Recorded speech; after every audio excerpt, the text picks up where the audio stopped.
तो आज हम डिस्कस करने जा रहे हैं अपनी सेकंड वीडियो में जो कि हमने सीरीज स्टार्ट की है आर स्टूडियो की कि इंपोर्ट डेटा सेट्स कैसे कर सकते हैं और डिस्क्रिप्टिव स्टडीज को हम कैसे सीख सकते हैं। So first of all we want to learn about how to import data sets into the are studio. और आर स्टूडियो में डेटा सेट्स के लिए थोड़ा सा हमें देखना होगा। सबसे पहले हम फाइल में जाएंगे, फाइल के बाद हम इंपोर्ट में जाएंगे और देखिए there are lot of options जिसके अंदर हम देख सकते हैं कि बाकी ऑप्शन भी थे लेकिन हमने एक्सेल को सिलेक्ट किया। द रीजन वाज दैट कि एक्सेल सिंपलेस्ट और इजी वे है जिसको हम समझ सकते हैं। और जब हम उसको देखते हैं तो इसमें हमसे कहता है कि आपके पास माइट बी ये पैकेज इंस्टॉल नहीं था जिसने इंपोर्ट कराया, तो आपने सिंपल उसको ओके करना है और आपने बिल्कुल उस पर परेशान नहीं होना कि ये पैकेज है या नहीं है। तो जैसे ही आप पैकेज पे ओके करेंगे उसने पूरा पैकेज खुद ब खुद रन किया। इंटरनेट कनेक्टिविटी ज़रूरी है और जैसे ही आप इसको रन कर लेंगे तो आपके सामने इस तरह की एक विंडो शो कर देगा जिसमें आपको ब्राउज करना पड़ेगा और जहां आपका डाटा सेव होगा वहां से वो आपका डाटा इंपोर्ट के लिए लेके आ जाएगा। जैसे मैंने यहाँ पे लिखा हुआ है कि ये डाटा सेट मैंने सेलेक्ट किया वर्कशॉप एक्सरसाइज का एंड देन मैं जब इसको इंपोर्ट कराऊंगा तो ये इजीली मेरे पास आ जाएगा। लेकिन यहाँ पर आई वुड लाइक टू से 2 or 3 थिंग्स कि एक्सेल एक ऐसा फॉर्मेट है जिसके अंदर हम यूजुअली तमाम डेटा सेट्स को ले लेते हैं, एक बात। और एक्सेल के डेटा सेट जो है जैसे आप देख रहे हैं कि वो हमने जिस शेप में वहाँ पे बनाया था और फर्स्ट रो में सारे हमने अपने वेरिएबल के नाम डाले थे, तो उसने as it is first row को एज ए कॉलम वेरिएबल बना लिया, वेरिएबल नेम ले लिया और सारा नीचे डाटा दे दिया। और आप यहाँ देख सकते हैं कि उसमें कुछ लिखा हुआ आ रहा है डबल, यहाँ पर लिखा हुआ आ रहा है। इसका मतलब ये कि ये कुछ डाटा टाइप्स हैं जो कि हमें एक्सेल से मौसूल हुई हैं। तो अगर आपने एक्सेल में मिस्टेक कर रखी है, वहां पे स्ट्रिंग डाटा डाला हुआ है या खराबी की हुई है या गैप छोड़े हुए हैं, तो ये डाटा इंपोर्ट अच्छी तरीके से नहीं होगा। तो make your file very clear and just click the button on the import और यू विल सी डैट कि आपका सारा डाटा का जो है वो आर स्टूडियो में इस वक्त आ चुका है और आपको नजर आ रहा है आपकी शेप में। जिस तरह स्प्रेडशीट होती है एक्सेल की, इस तरह यहाँ पे in a beautiful way R studio में अपना उसका एक इंटरफेस है और वहाँ पे वो सारे वेरिएबल्स के नेम दिखा रहा है, वेरिएबल की टाइप्स दिखा रहा है और वहाँ पे आपको सारा डेटा सेट नजर आ रहा है। इसे कहते हैं आपका जो स्क्रिप्ट के अंदर है वो डाटा फ्रेम नजर आ रहा है। राइट साइड पे इन्वायरमेंट में एक प्ले के बटन के साथ ब्लू कलर का एक बटन आ गया है। ये एक अलग कैटेगरी डाटा की शेप में आ रहा है, वैल्यूज में नहीं आ रहा है। इसका मतलब क्या है कि इस डाटा सेट में इस वक्त एक फ्रेम जिसमें 9 वेरिएबल्स हैं विद 19 ऑब्जर्वेशन ईच, यानी सबके अगेंस्ट 19 ऑब्जर्वेशन हैं, एक हमने डाटा फ्रेम इसमें इंस्टॉल कर लिया या इंपोर्ट कर लिया है।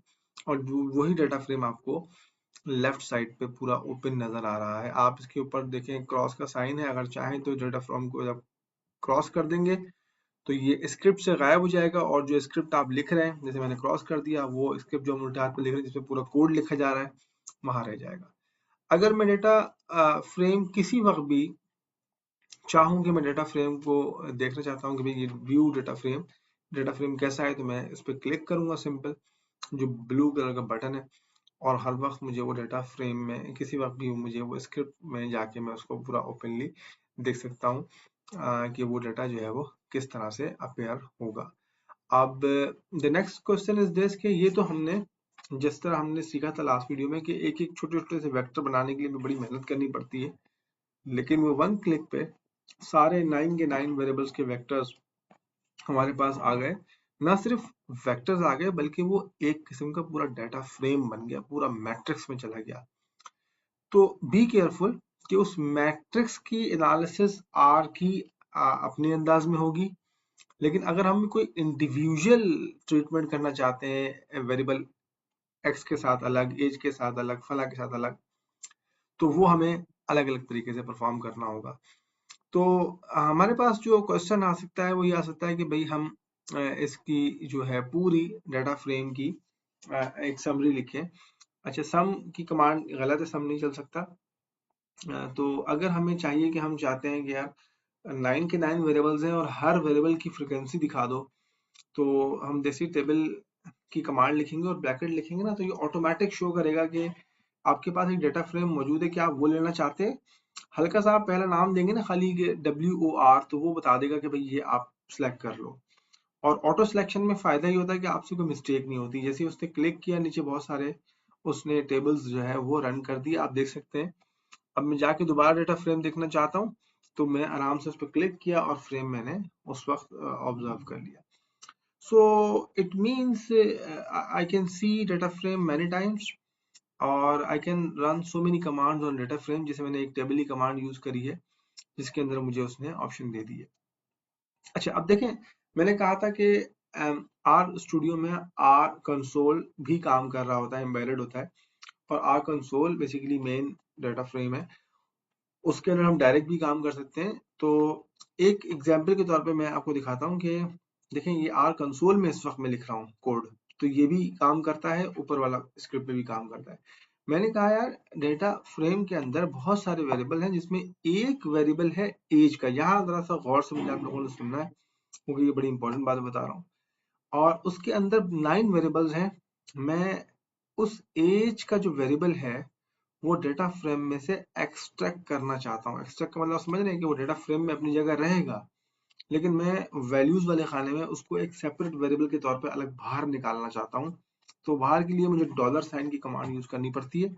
मैंने कहा कि एज इज इक्वल टू, जिस फ्रेम से निकालना है उस फ्रेम का नाम लिखा, डॉलर साइन बनाया, और जब मैं जैसे ही मैंने डॉलर बताया तो उसने मुझे बहुत सारे ऑप्शन दिखाए कि कौन सा वेरिएबल बाहर निकालना चाहते हो।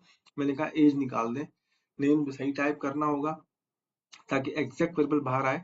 और जब मैं इसको एंटर करता हूँ तो आप ये देखेंगे कि जो राइट साइड में एनवायरनमेंट है वहां पर थोड़ी देर बाद एज का एक वेरिएबल जनरेट हो जाएगा, जिससे मुझे लगेगा कि देखें ये एज का पूरा वेरिएबल अब डाटा फ्रेम में भी एग्जिस्ट करता है और बाहर सेपरेटली भी हमारे पास आ चुका है।